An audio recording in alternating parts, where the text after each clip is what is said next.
అభివృద్ధి, సంక్షేమం వీటి మీద మాత్రమే దృష్టి.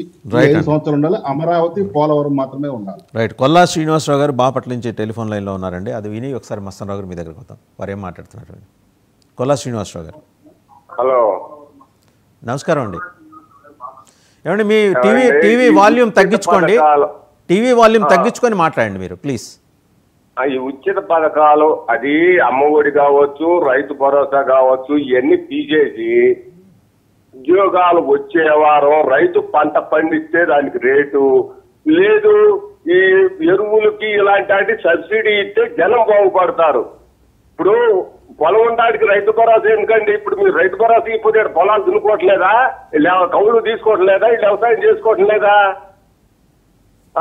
అట్నే చదువుకున్న పిల్లలకు ఉద్యోగాలు కావాలి, పండిన పంటకు రేటు ఉండాలి. రేటు ఉంటే సరిపోతుంది. కానీ వాళ్ళు 20 ఏళ్ళు ఇస్తామన్నారు. 20 ఏళ్ళు ఇస్తే ఒక ఎకరానికి దున్నుడుకొని విత్తనాలకు వస్తాయి. తగ్గిమ పండిన పంటకు 3 ఏళ్ళు కొంటే సరిపోతుంది కదా.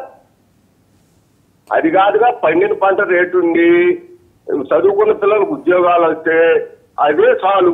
ఈ ఉచిత పథకాలు, ఈ గ్యాసులు, ఈ ముసలాళ్ళకి డబ్బులు, ఈ ఆడాళ్ళకి డబ్బులు, ఇవన్నీ పనికి మాలి పని. మరి ఈ పనికాహారం పని అసలు దండకు కదండి.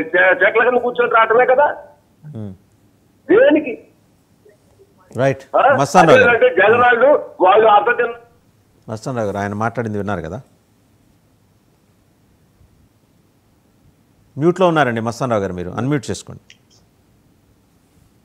సార్ వినపడుతుందా సార్? వినిపిస్తుంది, చెప్పండి.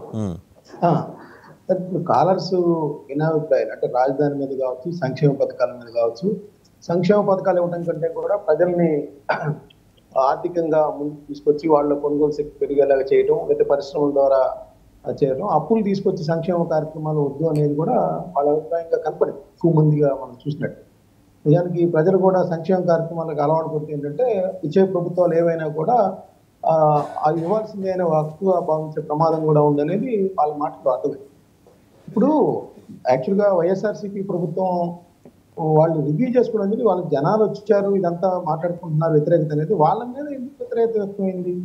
151 నుంచి 11కి ఎందుకు దించి వేశారనేది రివ్యూ లేదు. ఇప్పుడు వాళ్ళు ఎలా అయితే వెన్నుపోటు తినమన్నారో ప్రజలు కూడా వెన్నుపోటుగా భావించారు కాబట్టి వాళ్ళు కూడా ఓడించారు, వాళ్ళు కూడా గ్రహించారు. ఈ రోజు కూటమి సర్కారు ఒకవేళ అదే హామీలు కనుక అమలు చేయలేకపోతే ప్రజల రియాక్షన్స్ కూడా అలానే ఉంటాయి. వైఎస్ఆర్సీపీ నేలవిడి సాయం చేసినట్టు మేమంతా బాగా చేసాం కానీ ఓడించారు అంటే ప్రజలు తెలివిలో అనుకుంటున్నారా? ఎందుకు మిమ్మల్ని ఓడించారు? మీ అహంకారం కానీ, దౌర్జన్యాలు కానీ, అరాచకాలు కానీ, రోడ్లు వేయకపోవటాలు కానీ, అప్పులు తీసుకురావటాలు కానీ ఇవన్నీ ఉన్నాయి. మీరు చేసిన సంక్షేమ పథకాలు గట్టెక్కించలేకపోయాయి కదా, ప్రజలు హర్షించలేదు. ఆ విషయాన్ని కూడా గమనించాలి. ఈ రోజు జనాలు వచ్చారు కాబట్టి జనాలు ఎప్పుడూ వస్తారు. వ్యతిరేకత ఉన్నప్పుడు ఖచ్చితంగా హామీల అమలు మీద డిమాండ్ చేస్తారు. కానీ మీరు మాత్రం మంచి చేశాము, మేము ఓడిపోయామంటే ఎట్లా? మీరు కూడా ఏదో చేశారు కాబట్టి, అది ప్రజలకు నచ్చలేదు కాబట్టి మిమ్మల్ని గత దారుణంగా ఓడించారనే విషయాన్ని కూడా మీరు రివ్యూ చేసుకుంటా ఉండాలి. అంతేగాని మేము ఇప్పుడు జనాలు వచ్చారు కదా అని మేమంతా మంచి చేసామనేది అది కూడా గుర్తుంచుకోండి అనేది కూడా నేను చెప్తాను. రైట్ అండి. ఇంకో కాలర్ లక్ష్మీ నరసింహ తాడిపత్రి. నమస్తే లక్ష్మీ నరసింహ గారు మాట్లాడతారు. నమస్తే లక్ష్మీ నరసింహ గారు మాట్లాడండి. Sir good morning sir. నమస్తే, మాట్లాడండి సార్. ఇందాక వయసు కదా, ఆయనే అనుభవించుకొని మాట్లాడుతున్నారు. మరి ఆ రోజు అందరూ ఈరోజు సార్ ఈరోజు ఈ అనిశ్చితాలు ఉచితాలు అవసరం లేదు కదా. మాకు ప్రజలకు కావాల్సింది ఎడ్యుకేషను ప్లస్ ఈ రైతులకు గిట్టుబాటు ధరలు చేస్తే బాగుంటుంది కదా. రైట్. క్విక్గా కంక్లూడ్ చేయండి దుర్గాప్రసాద్ గారు, క్విక్గా కంక్లూడ్ చేయండి. టైం అయిపోయింది, ఆయన మాట్లాడండి. నాకు చూస్తుంటే ఏమనిపిస్తుందంటే, మొదటగా ముగ్గురిని వైసీపీకి అనుకూలంగా మాట్లాడించారు. ఇది ఒక పథకం ప్రకారం జరుగుతా ఉంది అని నేను అనుకుంటున్నాను. ఏందండి అనుకూలంగా మాట్లాడేది? ఏం మాట్లాడుతున్నారు మీరు? కాలర్స్ వస్తుంటారండి, కాలర్స్ వాళ్ళ ఇష్టం, వాళ్ళు చెప్పాలని చెప్తారు. అనుకూలంగా మాట్లాడించండి. What is that you are talking? నన్ను కంప్లీట్ చేయమనండి. ఇంకా మిగతా కాలందరినీ పథకాలు ఎత్తివేయమని చెప్పి మాట్లాడిస్తున్నారు. అంటే ఇదంతా ఒక పథకం ప్రకారము పథకాలు ఎత్తిపెట్టడానికి కూటమి ప్రభుత్వం చేస్తున్న నాటకం Right. మాదిరి నాకు Quick గా. కనిపిస్తా ఉంది. Okay. దుర్గాప్రసాద్ గారు దుర్గాప్రసాద్ గారు క్విక్ గా మాట్లాడండి. ఒక Kindly నాటకం, conclude. ఒక నాటకం టైం మాదిరి అయిపోయింది. చేస్తున్నారు. ఇది శ్రీకాంత్ గారు మీరు ఆగండి. శ్రీకాంత్ గారు మీరు ఆగండి. టైం అయిపోయింది. శ్రీకాంత్ గారు టైం అయిపోయింది, మీరు ఆగండి. ఆయన కంక్లూడ్ చేయండి. ఆయన కంక్లూడ్ చేయండి. వైసీపీతో మాట్లాడించారు. ఆయన కంక్లూడ్ చేయండి. డోంట్ ఇప్పుడు మీరు కాలర్స్కి క్షమాపణ చెప్పాలి సార్, మీరు చెప్పాలి. ఎవరు సార్? నేను చెప్పినది నేను కాలర్లకు క్షమాపణ నేను చెప్తున్నా. ఇది ఒక డ్రామాగా జరుగుతున్నా. రైట్. మరో కాలర్ అందరూ మ్యూట్ లో పెట్టండి. నాయుడు గారు హైదరాబాద్ నుంచి మాట్లాడుతున్నారు.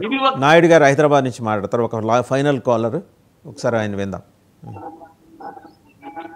నాయుడు గారు క్విక్ గా మాట్లాడండి. సార్ నమస్తే, మాట్లాడండి క్విక్ గా. నమస్తే అండి. కాలర్స్ కమిటీ చెప్పారండి సార్. రాష్ట్ర